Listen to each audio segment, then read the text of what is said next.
The Bolsonaro administration is directly responsible and complicit for both environmental destruction, exacerbating climate change, as well as promoting a culture of intimidation against indigenous people. There's been an aggressive increase in deforestation since the election of President Bolsonaro. Nós estamos num momento muito grave da nossa história. Quando o assassinato, dos povos indígenas, da extração ilegal de madeira, da exploração ilegal de minério, estão aí como se fosse nada.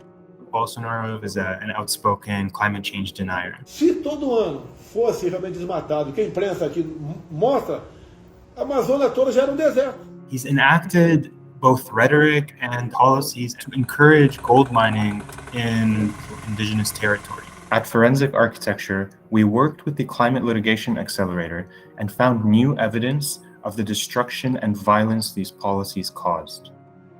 So the Yanomami people live in the largest indigenous reserve in Brazil and are some of the worst affected by the violence stemming from Bolsonaro's policies.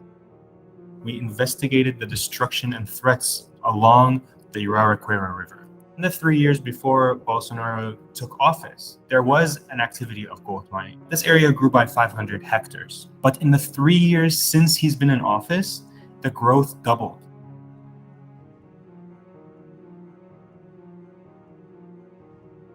As indigenous people resist this expansion, they are met with harassment and continuous violent attacks.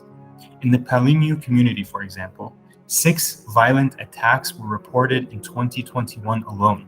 And this coincides directly with the rapid growth of mining along this river. So in one video from May 2021, we see one of these attacks happening.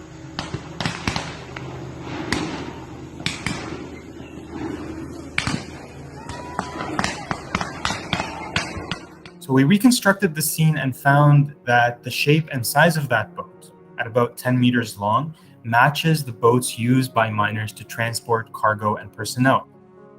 A day after the shooting, miners attacked the village again. This time there was national police present, and they attacked them regardless.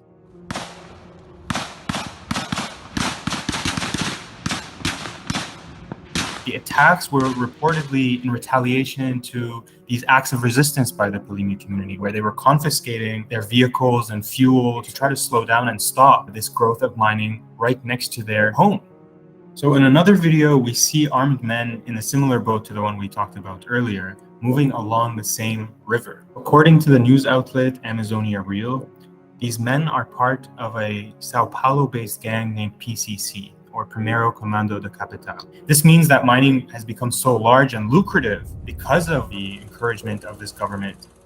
Well, the Amazon forest is one of the most biodiverse regions on Earth. We all understand it as crucial to the fight against climate change because it holds and is capable of holding so much carbon. There's not one day we can waste or 1 hectare that we can spare. We're already on a devastating course in climate change for the entire human species. In order for these things to cease, we need to hold officials to account. This must end now.